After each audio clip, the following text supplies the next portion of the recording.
We are Rogue Media Sports.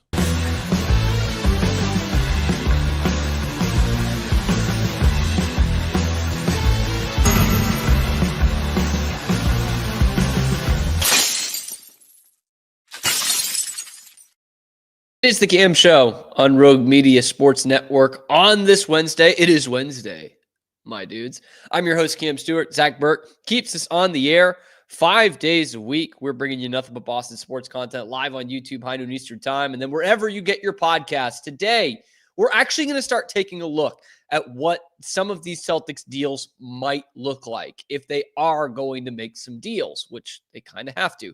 So are they going to go big, or are they just going to kind of spin the wheels a little bit and be mediocre next season and wait on Jayson Tatum? We'll talk about that. The Bruins may or may not, I will emphasize, have their next head coach. And either way, it's probably not going to be great. Plus, why is Roman Anthony still in Worcester? Just why? Like, give me one good reason. We will give you all the good reasons why he should not be in Worcester, and all that and more coming up on this episode of The Cam Show, powered by Rogue Media Sports Network. Appreciate you guys hopping in live on YouTube and then wherever you get your podcasts as well. We will start with the Celtics. We all know this is going to be a massive offseason for the Celtics. Like, that is not news. Anybody who thinks nothing is going to happen with this team is completely delusional. But now there's a divide amongst the fan base and people following this team, analyzing this team, whether the Celtics should just make a few little moves, keep most of that core intact, but trade some of the older guys that were big parts of the championship team, guys like Jrue Holiday, Kristaps Porzingis, get what you can in return, and then run back with the Jays when they're both healthy. Then there's the other side of Celtics fandom, and yes, those covering the team of, well, would it actually make more sense for the Celtics to just tank this season? They're not going to be a championship team without Tatum. And this is as high as your value is going to get for guys like Jaylen Brown, homegrown NBA Finals MVP, and Derrick White, who is not, but feels like a homegrown guy because he made such a leap with the Celtics and was a crucial part of those teams. Still is. And get the most you can from those guys and build around some really promising young but cheap pieces. And when Jayson Tatum comes back, you're kind of working on a new core at that point. It's a really risky move, but honestly, I can definitely understand the people in Celtics Nation that are saying, you know what? Jaylen Brown's going to be 30 by the time Tatum plays his next game. Derrick White is going to be 32. Like, you're not going to get your best basketball out of those guys when Jayson Tatum comes back. This was probably the end of your real, true, like, dominant championship window next year anyway. So why not trade those guys now? Come what may next year. Like, just, they're good. If you're not going to be a championship contender, you might as well suck for a year, knowing that you've got Jayson Tatum coming back in 2026, 27, right? But I don't know how easy that is. Like, I don't think any of us want to really trade Jaylen Brown. But then again, the alternative is to just kind of spin the wheels a little bit. You can trade Jrue Holiday. Like, there's absolutely a path where you can trade Jrue Holiday and Kristaps Porzingis and maybe get something in return. But in reality, Porzingis is an oft-injured guy who's being paid $30 million a year. You know, he has this mystery illness, but before that, still very much an effective player. And Jrue Holiday, a guy I love, and I think all Celtics fans love, is someone who can only go to a handful of teams. We saw this last time and really the time before that. You know, he's 35. You still owe him over $100 million over 3 years. And he's one of those guys that does nothing for a rebuilding team. Hence why you got him in the first place, because Portland had no use for him. So there's only a handful of teams he can really go to. And because of that salary that you owe him, there's really not much coming back in return. I know there was the Chris Forsberg. He had reported something. I don't know if it was reported more so than just, hey, here's what I think a trade could be. Because the Dallas Mavericks have said that they are interested in Drew Holiday. And that makes some sense. That's a very old core because they wanted it to be. They didn't want the 25-year-old top 3 player in the league. So they were just like, hey, we'll roll with Kyrie and Anthony Davis and, Derek Lively. And we'll roll with that. They've got the number 1 pick in the draft. So maybe they're still thinking like, hey, this is the end of our championship window here. Our 3rd or 4th best player next year, Cooper Flagg, is going to be dirt cheap. I mean, almost free. Like, why not? This is the time that we can do this. We can spend $30 million to get a guy like Drew Holiday. And so here's what Forsberg put out about it. You could exchange Holiday in Dallas or send Holiday to Dallas in exchange for a combination of some expiring deals like Daniel Gafford and PJ Washington. They're both paid about $14.5 million. So that basically cancels out the $30 million, right? That you're giving to Drew Holiday. You would need to make other moves because you need to basically get rid of anywhere between 20 to 40 million to get under that luxury tax. But there you get 2 roster players, 2 starters, really. Daniel Gafford and PJ Washington. I mean, man, what they were saying about PJ Washington going into the NBA Finals last year. So that could be your option. That could be how you keep this thing going for a little bit and run it back with Jayson Tatum and Jaylen Brown and probably both those Dallas guys gone after next year. And then you could kind of begin again, but with 2 of your guys. You're still up against it if that's the case, but I can absolutely hear that. But let's go with the blow it up thing. What is it going to look like if the Celtics are going to blow it up? And by blow it up, I mean trading Jaylen Brown and or Derrick White. And so next year, you're rolling out a team with, one of Holiday or Porzingis probably still there.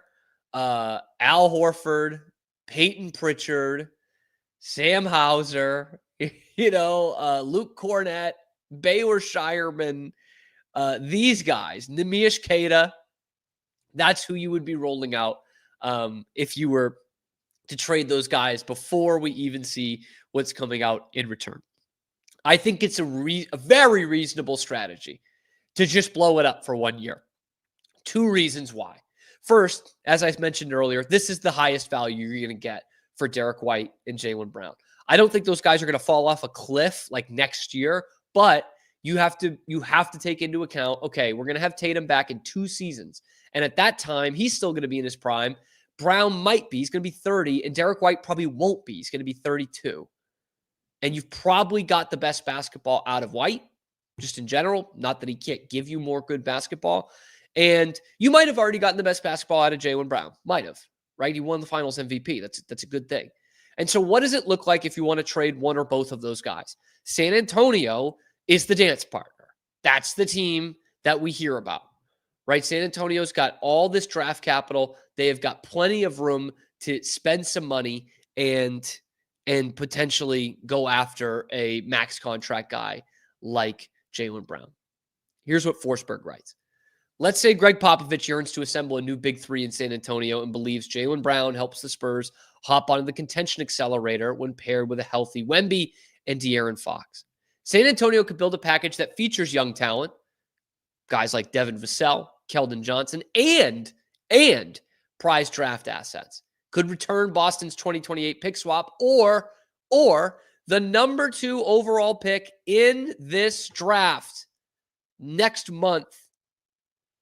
In that case, the Celtics could still take back $48.2 million in that package, but it only saves them $8.6 million on next year's cap.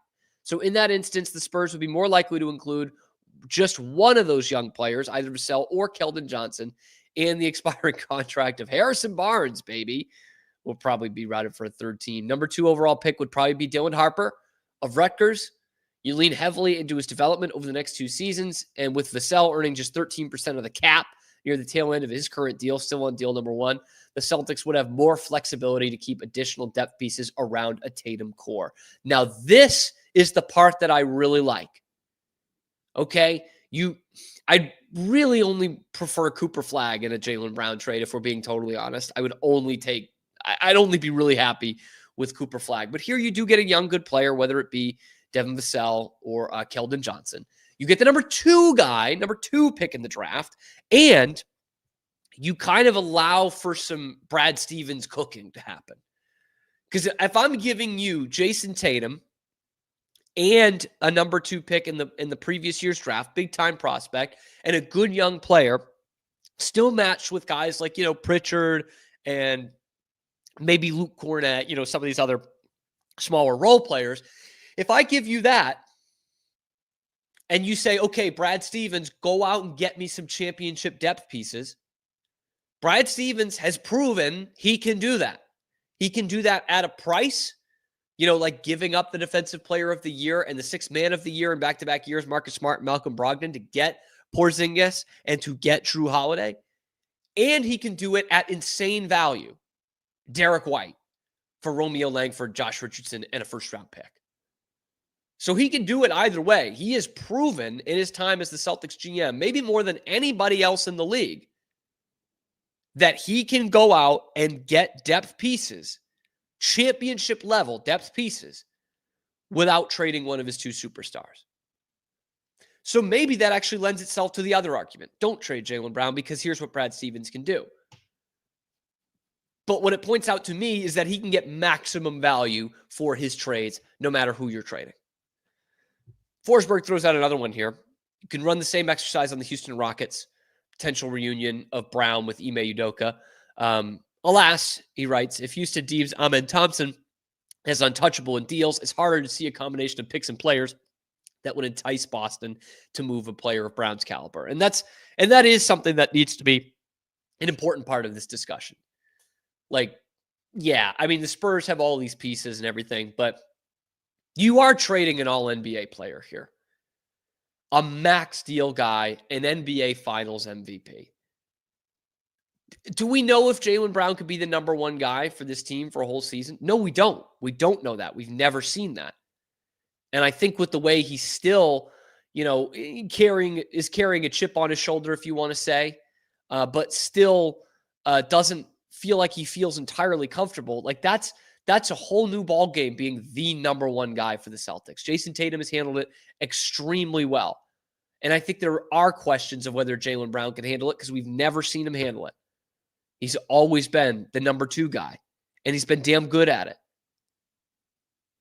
So, but we're talking about an all NBA kind of player going in the deal. If it's for the number 1 pick in the draft and it's this generational guy like Cooper Flagg, that's one thing. But if you're just going to throw me a bunch of names, Keldon Johnson, Devin Vassell, even the number 2 pick, I'm a little more hesitant.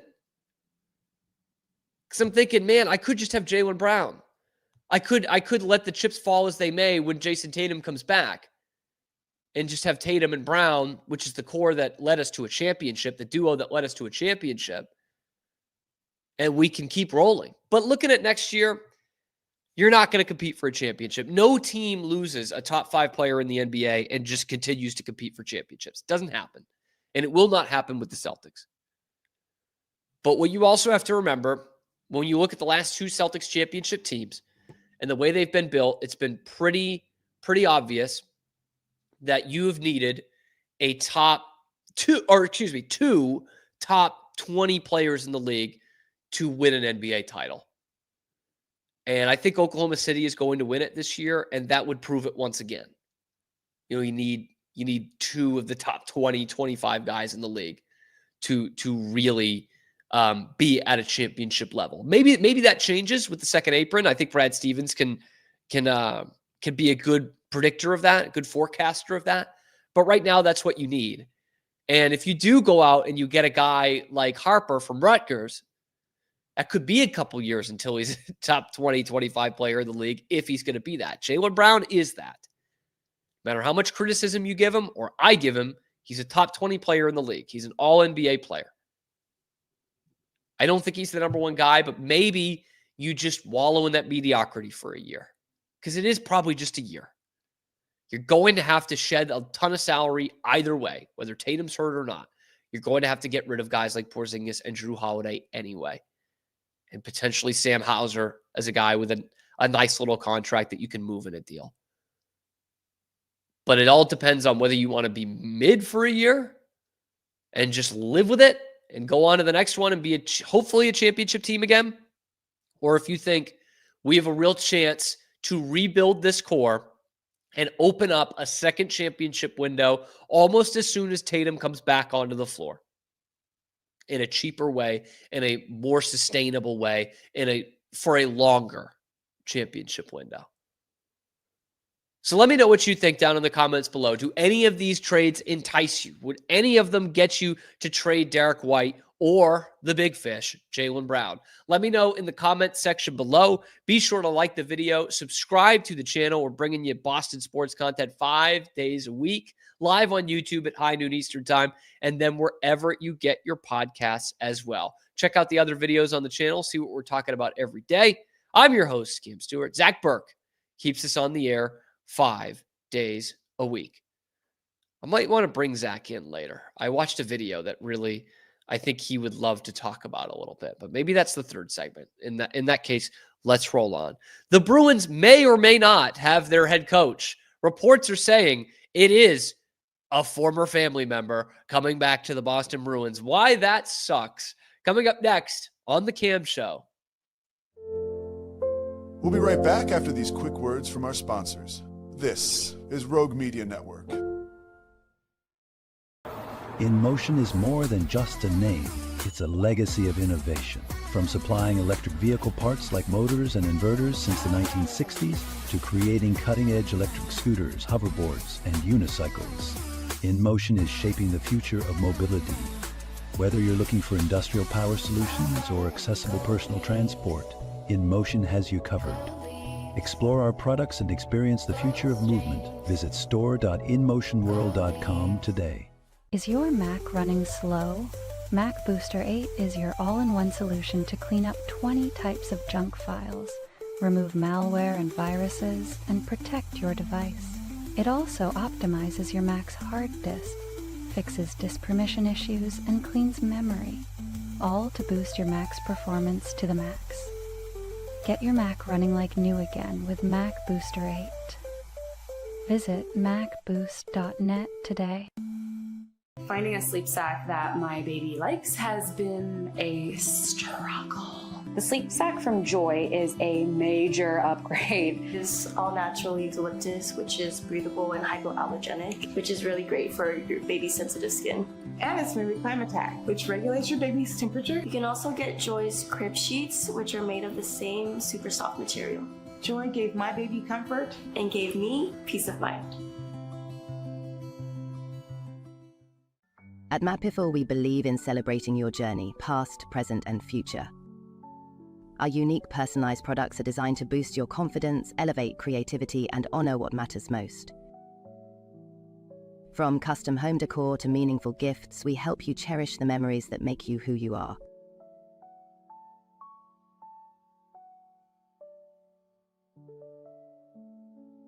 Visit mappiffle.com and start celebrating your story today. And now, back to our show. Back to the Cam Show on Rogue Media Sports Network. I'm your host, Cam Stewart. Zach Burke keeps us on the air 5 days a week. We're talking Boston sports. We talked Celtics big time in segment 1, whether it's time to really blow it up or not, and actually looking at some of the trade destinations and trade packages rather than just being like, is it time? Yeah. Now we will talk about the Bruins. A report came out late Tuesday night from Cam Robinson of Elite Prospects, not the offensive lineman, of Elite Prospects, which is obviously one of the top hockey databases out there. And he said, hearing Marco Sturm is set to become the next Boston Bruins head coach. That was the report on Tuesday night, late Tuesday night. It was about 10:30 Eastern time. And as we are live and recording for YouTube, just after noon on Wednesday, nothing. Boston Bruins do not have a head coach.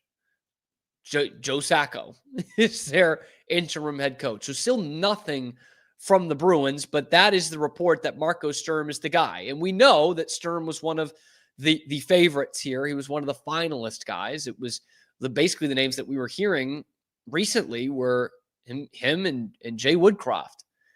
There was Mitch Love a little bit from Washington, one of the assistants for Spencer Carberry in Washington. But Misha Donskov had been knocked off the list, and it sounds like it was down to Woodcroft and Marco Sturm. And the only report that we've heard is for former Bruins player and I guess current Ontario Reign head coach Marco Sturm. Yeah, I would like this. But to be honest with you, I don't think there's any candidate out there that the Bruins are being serious about that I love for this job. But when you go back to Don Sweeney's postseason press conference, he said in looking for a coach, they wanted a guy with NHL experience and one that could evolve offensively. Marco Sturm was an assistant for the LA Kings, so maybe that's what he meant by NHL experience, but he has not been a head coach in the NHL. Personally, I think that's a little overrated. I don't need my guy to be, exactly a head coach in the NHL if that's not the only requirement for me. The other part about that, Don Sweeney saying he wants a coach that can evolve offensively. Well, if you're hiring Marco Sturm, he's got plenty of room to evolve offensively. Okay? With his team's 17% power play last year. That was 26th out of 32 teams in the AHL. Not much better than Chris Kelly's power play with the Boston Bruins. But Cam, he's 6th in goals for. In his own division, this is not an offensively skilled coach here. Okay, and I know he oversaw the development of Quentin Byfield when he was in Ontario and a couple of these other young guys for the LA Kings. Great. Then hire him to be the Providence Bruins coach. That's where you stash all your prospects anyway. You don't let them play in the NHL. So what does it matter that you have a guy at the NHL level who can develop prospects? You don't let Fabian Lysell play up there. You don't let Georgi Merkulov play up there. So what does it matter? And anyone you do draft in the first round that you are going to throw up on the big club is just going to be a fourth line grinder no matter what. You say that on draft night, Don. So are we thinking that we're going to get a miracle worker here because Don and Cam cannot draft? And that, we just give Marco Sturm anybody and he'll develop him. Look what he did with Quentin Byfield. I think that's just a dangerous game to be playing. And I didn't think I'd say this, but I probably prefer Jay Woodcroft. A guy who couldn't get the most out of Connor McDavid and Leon Draisaitl. But they said they loved playing for him. McDavid said on the way out, this was the player's fault, not Jay Woodcroft's, but, the next guy that steps in, Chris Knobloch, is about to go to their second straight Stanley Cup final after Jay Woodcroft was fired at the beginning of last season. So 2 years, 2 Stanley Cup finals for Chris Knobloch, the guy who fills in for him. I think that's a red flag. I think that's a bad sign. But people were saying, Jay Woodcroft has whatever, the 15th highest point percentage in the history of the league. To which I point out 2 of the guys ahead of him are Jim Montgomery, who was fired by this same Don Sweeney just a few months ago, and Chris Knobloch, the guy who took over for him in Edmonton. So either way you slice it, it's not a great sell to the Bruins fans. Not that that matters. If anybody asks any reasonable questions of, hey, Don, you were looking for a guy who will evolve offensively, and Marco Sturm really didn't have a good offensive team. Either way, no matter what you say, no matter how reasonable it is, Don Sweeney's just going to bite your head off. Oh, what do you mean by that? Who wouldn't want to coach the Boston Bruins? He's the fucking worst, man. He's the worst. And I hate that they crossed off Misha Donskov pretty early in the process. They're not waiting around for him, apparently, because the Stars are still playing, which amazes me because you're waiting around for everybody else. You're waiting around for an Ontario Reign team that hasn't played in a month. You're waiting around to announce Jay Woodcroft, who hasn't coached in a fucking year and a half, but you won't wait around for one of these big-time, actually good coaching prospects because his team's in the conference final. Oh, boo-hoo. His team just goes to the conference fucking final every year. That's so bullshit, man. It's so bullshit. And if you want to use the excuse that Misha Donskov has not been a head coach, fine. That's a reasonable excuse. It's not high on my priority list or as high as it is on other people's lists, but that's a reasonable excuse. He hasn't been a head coach.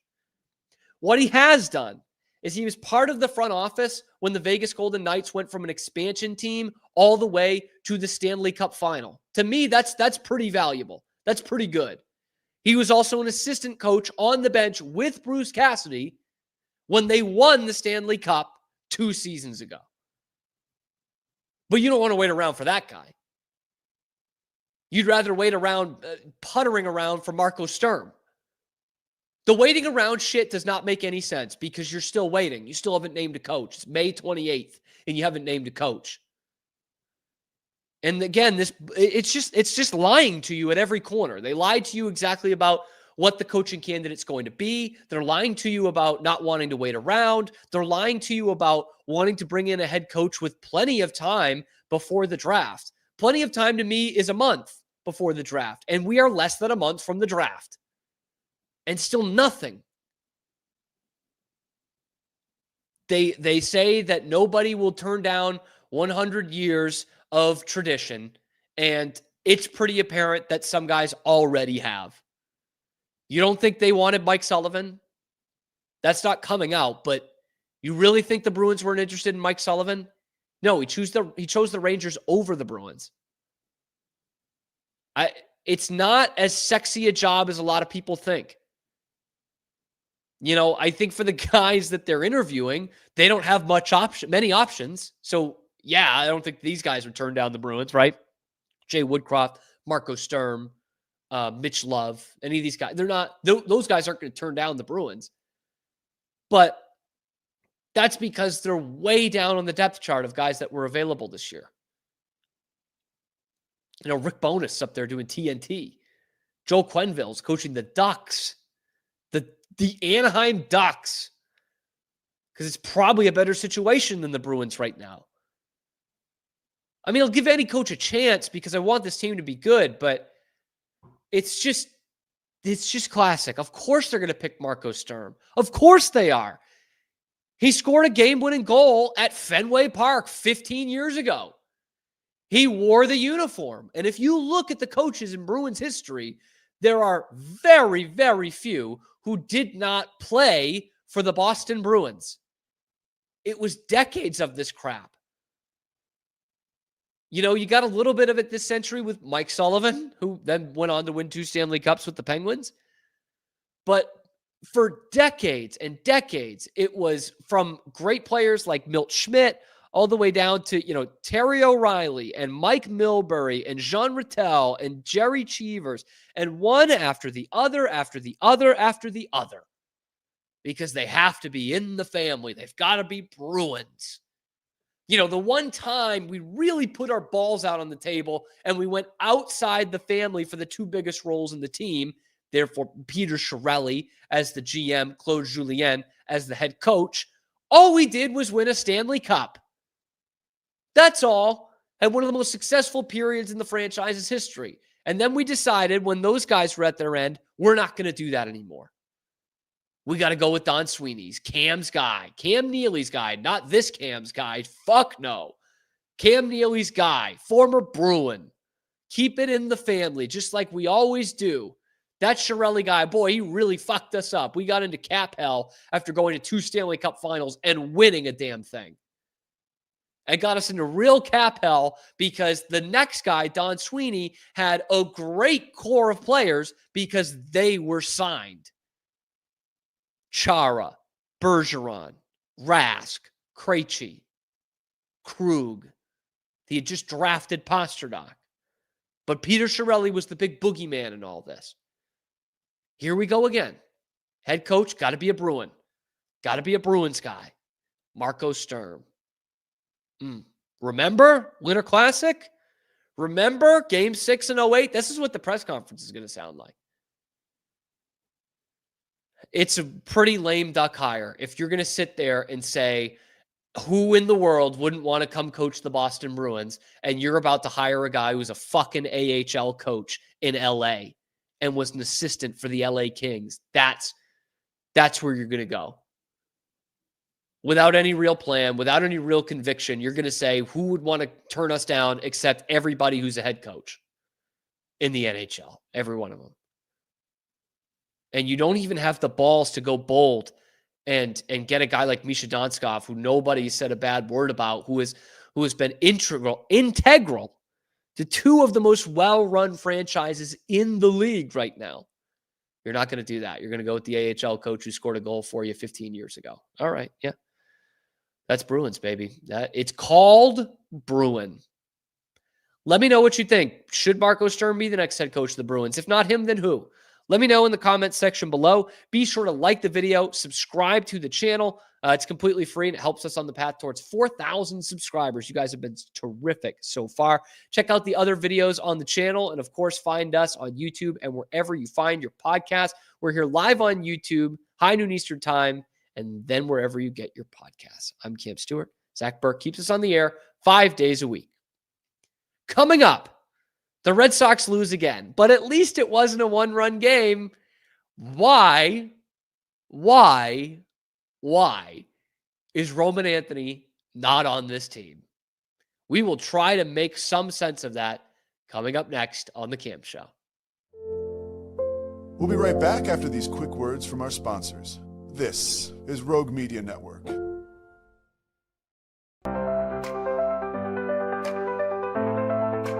Get paid faster with Bill, the easiest way to send, receive, and manage your payments. No more delays, no more hassle. Whether you're a freelancer or a business, Bill makes payments seamless and secure, simple, fast, and reliable. Sign up today at Bill.com.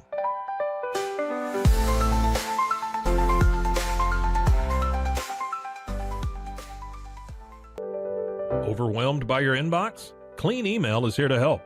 Organize, clean, and manage your emails with powerful automation tools. Say goodbye to spam and clutter and enjoy a stress-free inbox. Try Clean Email today at cleanemail.com. That's CLEAN email.com. Cleanse your body of accumulated toxins and embark on your wellness journey at your own pace. At Global Healing, we provide premium supplements to help your body heal naturally. Combine that with OrganicHemp.com's top-quality CBD for ultimate balance. Start your healing journey today at GlobalHealing.com and OrganicHemp.com. Unlock a world of convenience with Mully Box, your one-stop solution for personalized subscription boxes delivered right to your door. Each box is tailored to your taste. Experience the joy of surprises. Subscribe today at mullybox.com. That's MULLYBOX.com. At Tusane's, we understand that maintaining a healthy lifestyle can be challenging, especially in today's fast-paced world. That's why our mission is to make fitness accessible to everyone, anywhere. Committed to excellence, we adopt a user-centric approach guided by ergonomics and medical science. With a team of seasoned professionals in R&D, design, and manufacturing, we prioritize quality across our entire product line. Visit Tusanes.com today and start your journey to better health. That's TOUSAINS.com. And now, back to our show. Back here on the Cam Show, Rogue Media Sports Network. I'm your host, Cam Stewart. Zach Burke keeps us on the air every day. We'll hear from Zach in a few minutes, actually. We've talked about Celtics. We've talked about Bruins. And there was a lot of ineptness to talk about. And that will only continue because now I want to get into the Red Sox. Red Sox lose again in Milwaukee. Make that 3 losses in a row and 3 games under 500. But hey, at least this one wasn't a one-run loss. They give up a walk-off grand slam to Christian Yelich, so it's a 4-run loss. This is, again, 1 run against a team that was so desperate earlier this year that they traded a top 10 prospect for Quinn Priester. Because their starter's ERA was so astronomically high. That's the team the Red Sox can't score against. And to be fair, it's not just them. They can't score against anybody. And so the question now becomes louder and louder and louder. Why is Roman Anthony still in Worcester? Listen to this lineup for today's game. Duran, Devers, Abreu, Meyer hitting cleanup, Sogard, Story, Hamilton, Wong, Rafaela. Everyone after the 3 spot, maybe the 4, is an out. That's an out. You don't even... there's no use in even throwing pitches outside the zone to those guys. You're telling me that in this dog shit AAA lineup, you can't find a spot for Roman Anthony, the number one prospect in baseball? You don't think he gives you a better chance than Ceddanne Rafaela? You really don't? Or you shift some guys around? You don't think he gives you a better chance than Sogard or Story or Hamilton? You really don't think so? Christian Campbell is apparently going to play first base this week in the next series against Atlanta. So that opens up even more spots to move guys around and give Roman Anthony a shot in this lineup. Because, what has Roman Anthony done this year? I mean, shit, all he's doing is hitting .320. All he's doing has a .981 OPS, 8 homers, another one last night, an absolute piss missile on the first pitch of the game. Oh, he doesn't walk enough. He got 43 walks this year. I don't know. 43 walks, 43 strikeouts. Yeah, it's 1-1. It's a wash. But seriously, you are sinking like a stone. Your season is like collapsing around you. And you put out this pathetic lineup day in and day out and expect to win games. You can't win games against a team that somehow, the Milwaukee Brewers, has a worse lineup, a more pathetic lineup. They don't have a single guy with an 800 OPS in their batting lineup today. And the Red Sox can't beat that team. They can't do it.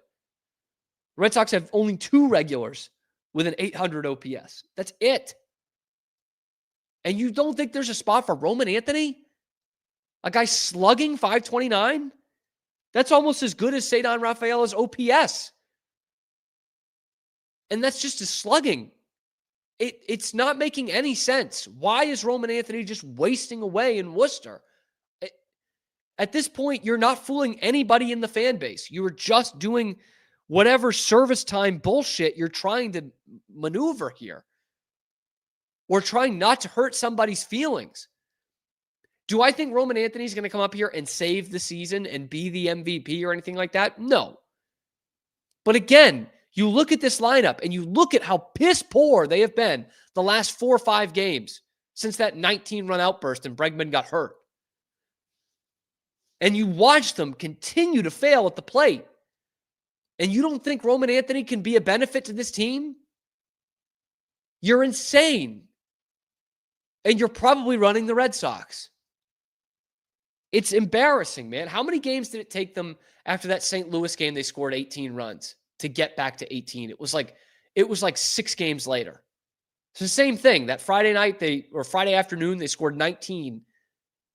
I don't think they've scored 19 since. I doubt it, in fact. I mean, it's been 3 in the last 2 games. And yet Roman Anthony's still sitting there. Just sitting there, AAA, hitting balls onto the berms and all these places. Family outing to go watch the best player in minor league baseball. 24-game on-base streak. Double that was 107 miles per hour off the bat last night. I thought this was a great tweet. This was a great tweet from this guy, Sammy James. He does a Red Sox podcast. Kid's not MLB ready. Sure, he's hitting .325, but why not .335? His OPS isn't even at 1,000 yet. It's .981. If anything, he needs more reps in AAA. I mean, this home run, this one last night, that was, like 415 feet, barely would have made it to the 22nd row at Fenway. Anyway, can't wait to see Trevor Story hit today. 115 miles per hour off the bat on that home run. That has brought his OPS up to 993. And yet we got to watch Trevor Story and Ceddanne Rafaela, Nick Sogard, David fucking Hamilton. This is where it ultimately just gets so goddamn frustrating for the Red Sox. You can't have both these things. You can't say that Boston is an incredible baseball town and one of the best fan bases in Major League Baseball, because I believe that's still true. You can't say that and also say you know what? They won't realize that we need to bring up Roman Anthony. We'll tell him he needs to walk more. They won't. They'll fall for that. Hook, line, and sinker. It's bullshit, man. In Colorado or Minnesota or even Milwaukee, where I just was, that might work. You might be able to fool the fan base a little bit and say, oh yeah, give it time. That shit doesn't work on us. The most frustrating part about this team is that we see them fail day in and day out, and we know that they're not putting their best team out there. We know that. And last week, it took an injury, which could be a long-term injury, to their best player this year in order for you to just bring up one of those two guys. The only reason Marcelo Meyer is playing is because Alex Bregman got hurt, and that shouldn't be the reason. He should have been up before. He should be playing because Trevor Story is the worst fucking hitter in Major League Baseball. And that's not hyperbole. He's awful, just awful. And if it's not him, it's Connor Wong, and they're both in the starting lineup today. And that's the only reason Marcelo Meyer came up, is because Bregman got hurt.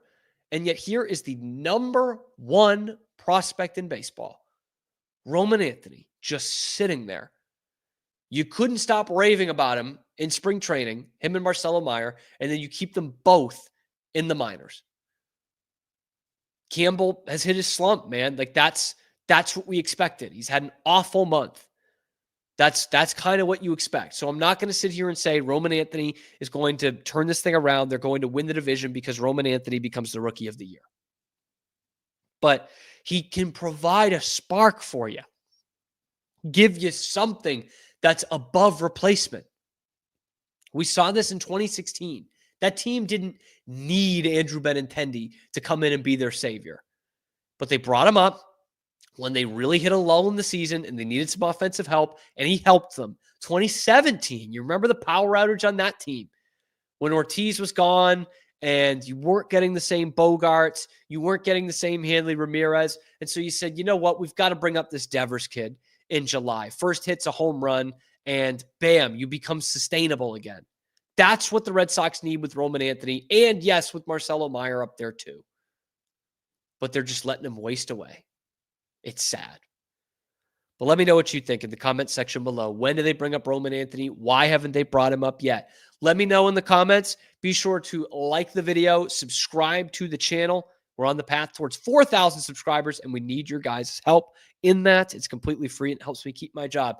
Check out the other videos on the YouTube channel talking about the Red Sox and everything Boston sports, because that's what we talk about 5 days a week live on YouTube at high noon Eastern time, and then wherever you get your podcasts. I'm your host, Cam Stewart. Zach Burke keeps us on the air. Speaking of Zach Burke, if I could bring him into the fold here. Zach, how are you today, first off? I'm here. Grinding. Well, I think this is weird. This is going to put you in a good mood. Okay. Because I think you'll like talking about this, even though it's a negative subject. Oh, okay. So we talked about a part of this the other day, but I actually watched the full 25-minute video, the Press Box Chronicles, with Jeff Pearlman about Barry Bonds. It's fucking great, isn't it? Unbelievable. Yeah. And I don't even know what the talking point is here, but I just revel in this so much. Like it's unbelievable. And Pearlman talks about it. He's like, look, I talked to a couple hundred people about Barry Bonds in this biography, and you just couldn't find anyone to say a good word about him. Nobody like that. And he tries to put it into words. He's like, it's actually really impressive that no matter what point of his life he was in, where he was professionally or emotionally or whatever, he was always a total asshole, one that nobody could say nice things about. And I was trying to compare him to other athletes because, baseball players in particular over history have been assholes, prickly guys at best. Ted Williams was a prickly guy. He didn't like the media. He wasn't always the best father, but his teammates liked him. A lot. And there's a lot of these guys who were dicks, but you could find a couple teammates who would talk nice about him. Yeah. Clemens, I think you have a tough time doing that. I would agree with it. Yeah. And Bonds, it's impossible. Canseco, do people usually Oh, like yeah. Canseco? Canseco's an absolute asshole. Yeah. Yeah. That's what I was thinking of too.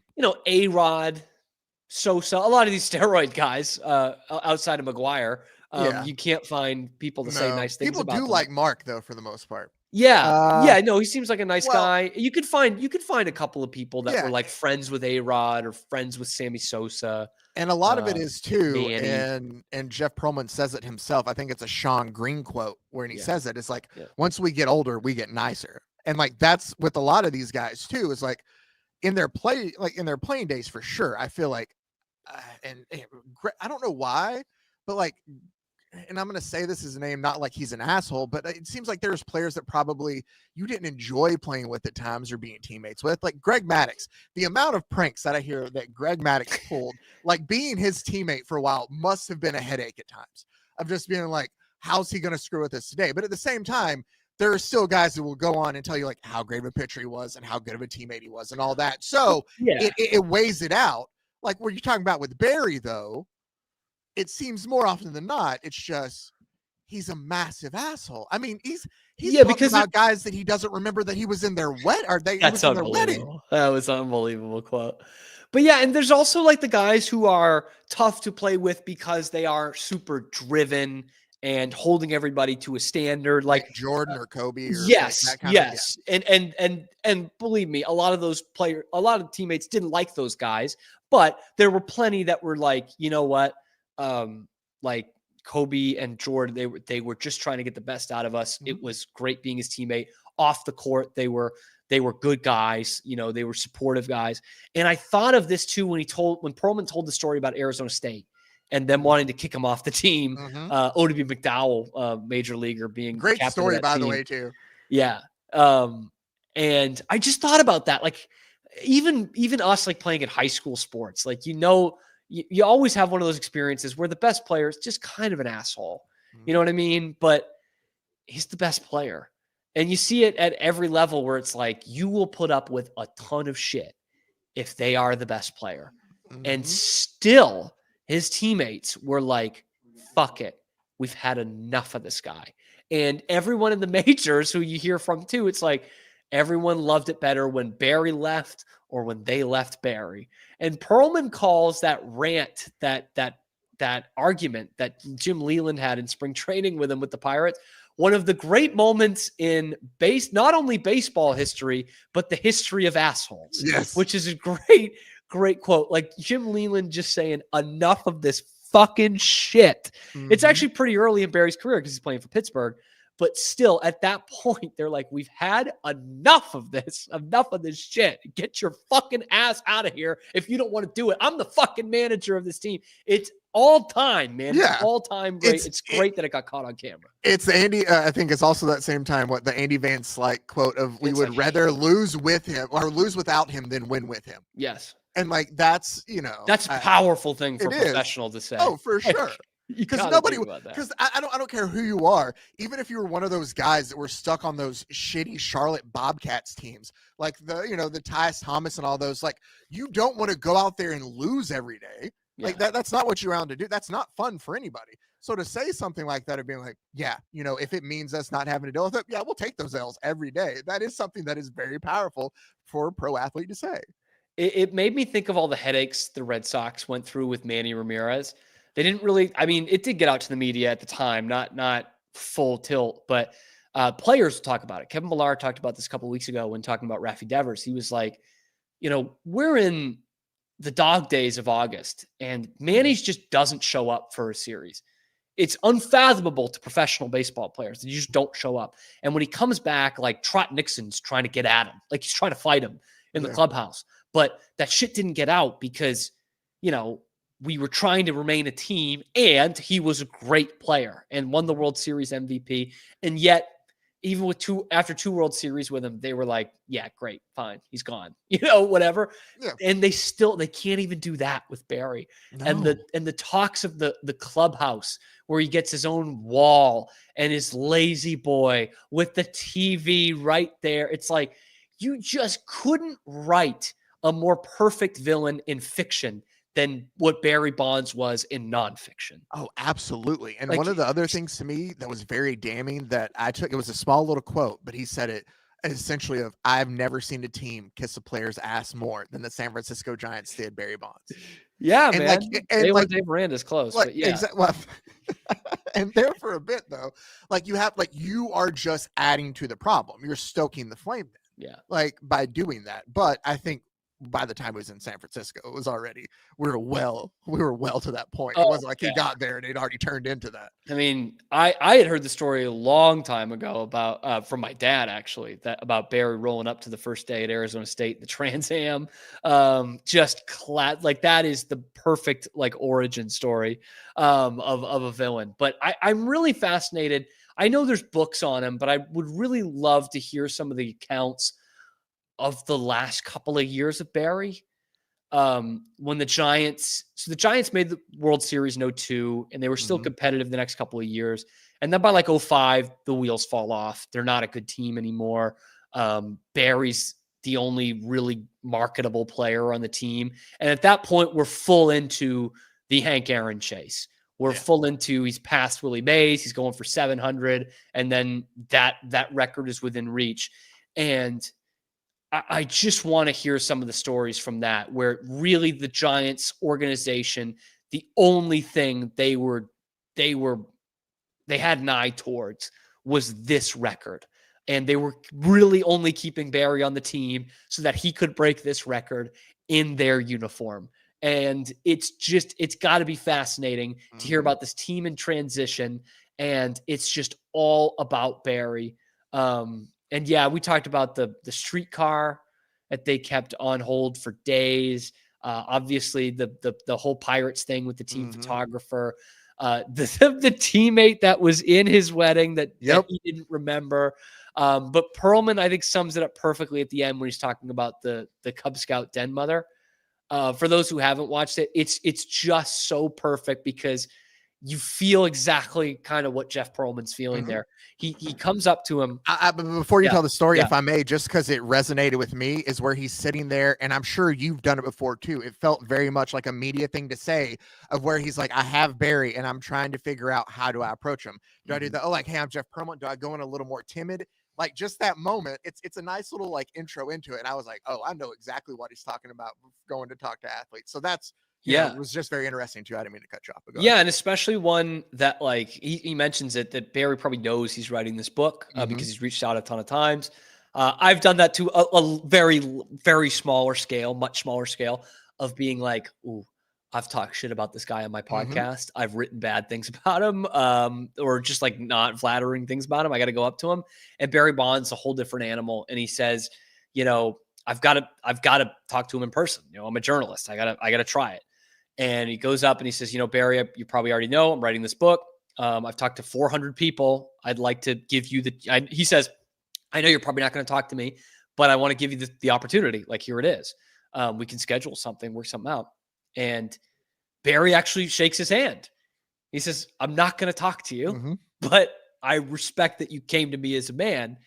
And they a couple of things here and there. And he talks about the Cub Scout thing.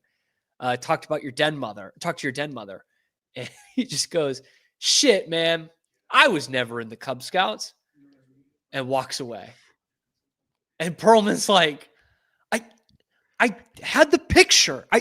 The picture of Barry Bonds in his Cub Scout uniform. He threw out the den mother's name. Old lady. Yeah.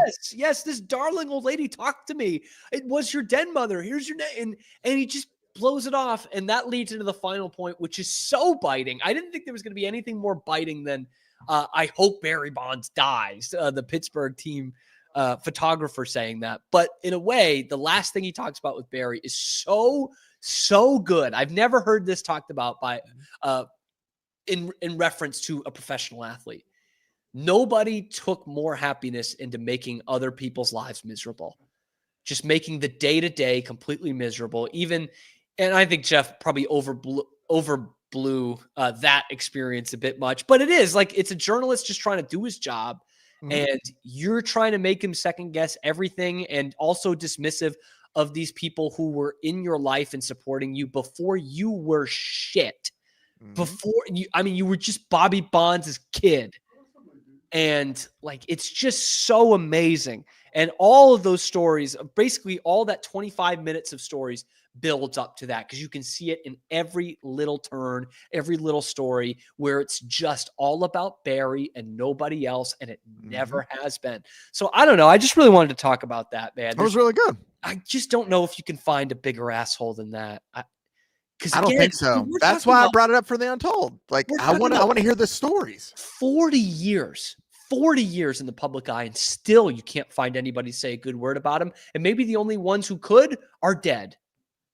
Like, that's it. Maybe Willie Mays could have, but he's dead. So to the fact that you could be, and I know it's not a prerequisite to be a nice guy to be a great athlete, but to be at the very peak of your game, to have more talent than anybody who's ever played that game, and for nobody to even fucking stand you. He's a total outcast in baseball. He had that one season with the Marlins as the hitting coach, and nobody could stand him then either. And it's like, all right, you know what? He's not trying to rehab it, not trying to rehab his image like Pete Rose or A-Rod. It might be embarrassing if he did, but I don't even know if you mean him showing up at the game that they played at Alabama, the Cardinals and Cubs. Was it the Ricketts Stadium game or the Rickards? Yeah. When he was there. Yeah. You mean him saying that he would have taken Satchel Paige deep? Isn't him trying to, repay it? I just love that. I mean, I love the obviously that's what I expect from Barry. Yeah. So, like, that's Griffey first, and Griffey's like, oh, I hope I'll be able to, he just gives like the correct baseball answer you think, and then just Barry still being Barry. I'd take him deep. Okay, that's cool, Barry. And I feel it's still the same Barry.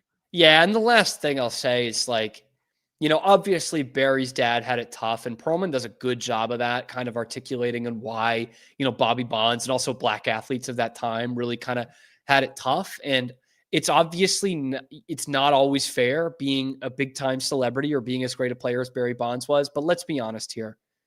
That guy got his ass kissed for 40 fucking years, and he couldn't repay it in any fucking way. Like, you know what I mean? It was always about Barry. Like, Bobby had it tough.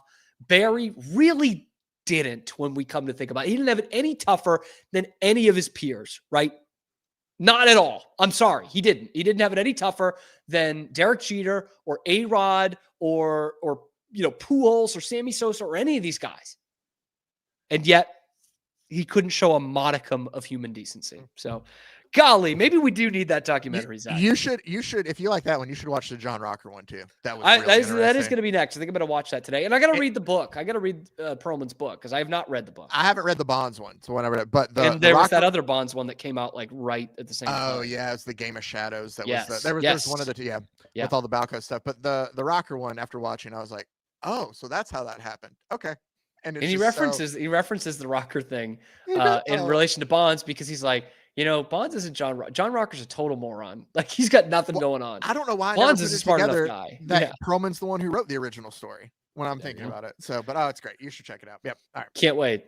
Anyway, Barry Bonds a dick. We appreciate you joining in. We'll be back here live on YouTube tomorrow, high noon Eastern time. I'm Cam Stewart. Zach Burke, thanks once again, and thank you to you all as well. We will see you tomorrow on a little ditty that we like to call The Cam Show.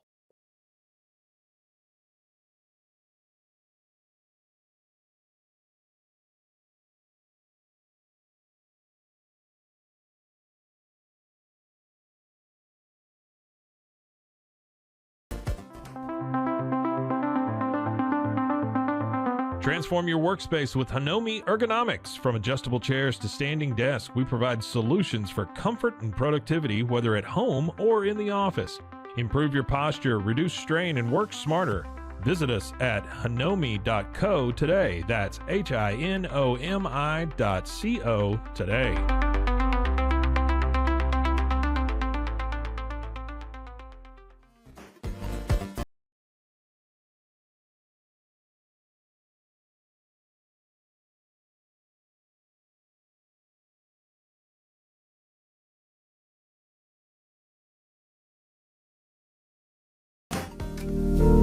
Experience the future of secure private cloud storage with Internex. Protect your files with end-to-end encryption, ensuring your data stays private and accessible only to you. Enjoy seamless, fast storage without compromising security. Visit internxt.com today and take control of your digital life. That's INTERNXT.com today.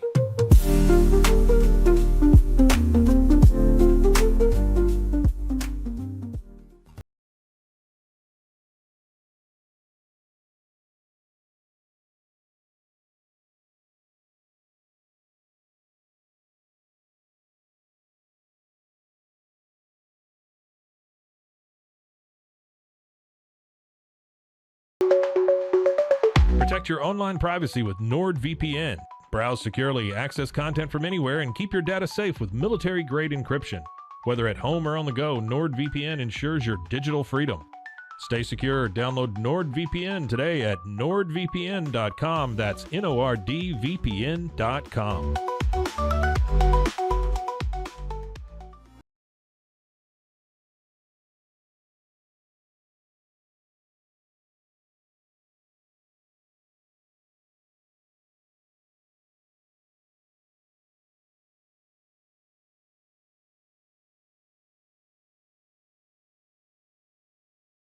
Tusanes, we understand that maintaining a healthy lifestyle can be challenging, especially in today's fast-paced world. That's why our mission is to make fitness accessible to everyone, anywhere. Committed to excellence, we adopt a user-centric approach guided by ergonomics and medical science. With a team of seasoned professionals in R&D, design, and manufacturing, we prioritize quality across our entire product line. Visit Tusains.com today and start your journey to better health. That's TOUSAINS.com.